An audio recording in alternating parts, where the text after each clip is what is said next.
Shalom adik dan kasih Tuhan. Bertemu lagi dengan Kak Grace di Sekolah Minggu Online GKI Klaten. Hari ini kita mau bersama-sama mendengarkan firman Tuhan yang terambil dari Yohanes pasal 21 ayat 2 sampai ayat 19. Kisah kali ini masih melanjutkan tentang apa yang dialami para murid setelah kebangkitan Yesus. Kira-kira bagaimana ya ceritanya? Mari kita lihat dari video animasi berikut ini. Yesus menampakkan diri lagi kepada murid-muridnya di pantai Danau Tiberias. Di pantai itu berkumpul Simon Petrus, Thomas yang disebut Didimus, Nathanael dari Kana yang di Galilea, anak-anak Zebedeus, dan 2 orang muridnya yang lain. Kata Simon Petrus kepada mereka, "Aku pergi menangkap ikan." Kata mereka kepadanya, "Kami pergi juga dengan engkau." mereka berangkat lalu naik ke perahu.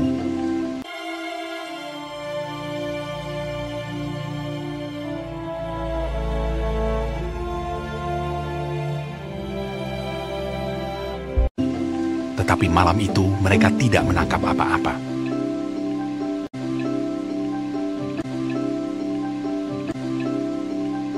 Ketika hari mulai siang, Yesus berdiri di pantai. Akan tetapi murid-murid itu tidak tahu bahwa itu adalah Yesus. Kata Yesus kepada mereka, "Hai anak-anak, adakah kamu mempunyai lauk pauk?" Jawab mereka. "Tidak ada." Maka kata Yesus kepada mereka, "Tebarkanlah jalamu di sebelah kanan perahu, maka akan kamu peroleh." Lalu mereka menebarkannya, dan mereka tidak dapat menariknya lagi karena banyaknya ikan. Simon Petrus naik ke perahu lalu menghela jala itu, penuh ikan-ikan besar, 153 ekor banyaknya. Dan sungguh pun sebanyak itu, jala itu tidak koyak.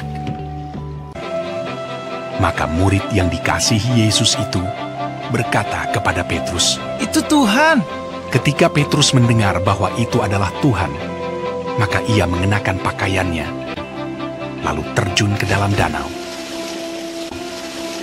Murid-murid yang lain datang dengan perahu karena mereka tidak jauh dari darat, hanya kira-kira 200 hasta saja, dan mereka menghela jala yang penuh ikan itu.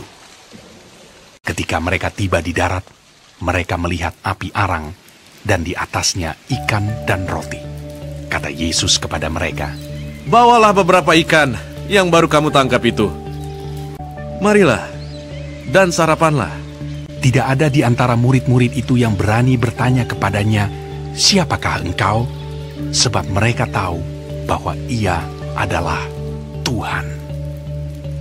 Yesus maju ke depan, mengambil roti dan memberikannya kepada mereka. Demikian juga ikan itu. Sesudah sarapan, Yesus berkata kepada Simon Petrus, "Simon anak Yohanes, apakah engkau mengasihi aku lebih daripada mereka ini?" "Benar Tuhan, Engkau tahu bahwa aku mengasihi Engkau." Kata Yesus kepadanya, "Gembalakanlah domba-dombaku." untuk kedua kalinya, Apakah engkau mengasihi aku? "Benar Tuhan, Engkau tahu bahwa aku mengasihi Engkau."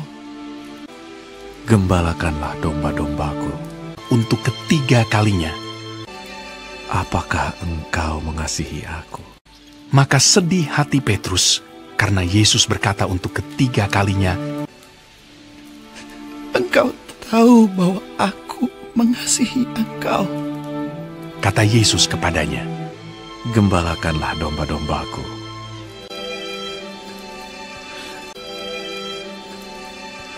Itulah ketiga kalinya Yesus menampakkan diri kepada murid-muridnya sesudah ia bangkit dari antara orang mati.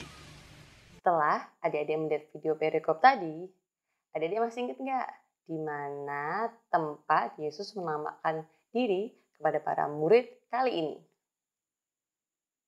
Di sebuah danau, apa hayo namanya?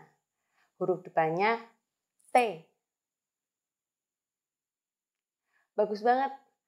Tuhan menunjukkan diri kepada para muridnya di Danau Tiberias. Tahu kan, kebanyakan murid Yesus bekerja sebagai nelayan. Setelah Yesus bangkit, para murid kembali melakukan aktivitas seperti biasa.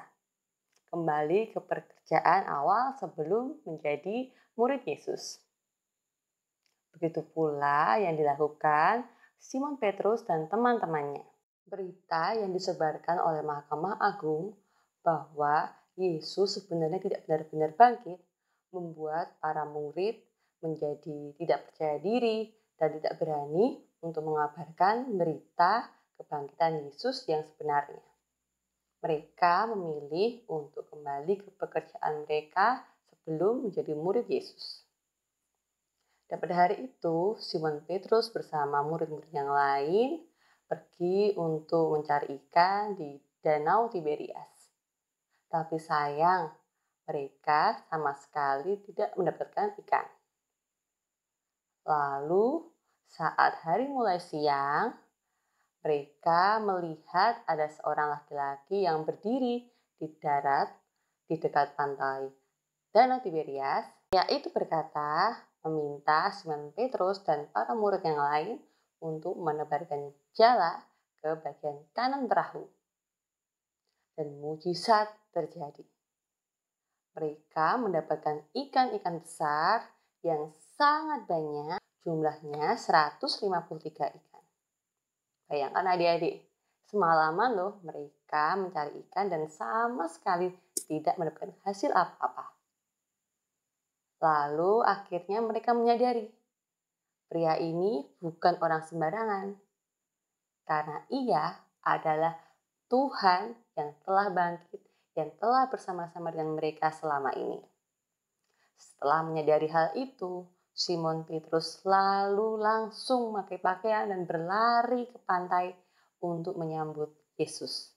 Selama ini, para murid kehilangan keberanian untuk menyatakan kebangkitan Yesus. Dan Yesus yang mau menampakkan diri kembali kepada para murid seolah memberikan kekuatan bagi para murid untuk mau kembali bersaksi dan menceritakan bahwa Yesus adalah Allah yang hidup. Allah yang benar-benar bangkit setelah menyelamatkan kita semua di kayu salib.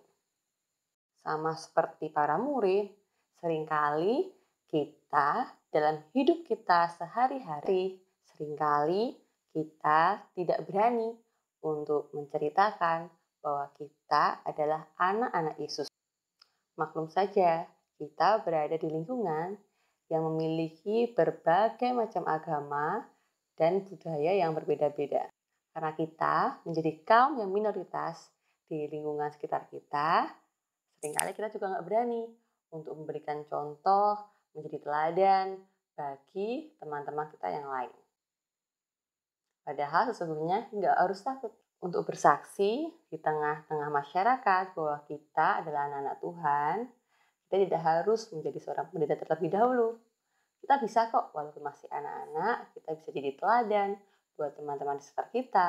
Percayalah, saat kita mau bersaksi dalam hidup kita sehari-hari, Yesus yang akan memberikan kekuatan dan Tuhan sendiri yang akan menyertai kita. Demikian cerita Kak Grace hari ini. Semoga kita semakin berani untuk bersaksi bahwa kita adalah anak-anak Yesus melalui tindakan kita sehari-hari dan kita semakin diperlengkapi Tuhan untuk bisa menjadi teladan bagi sekitar kita. Terima kasih sudah mengikuti Sekolah Minggu Online hari ini. Sampai jumpa minggu depan ya. Tuhan Yesus memberkati.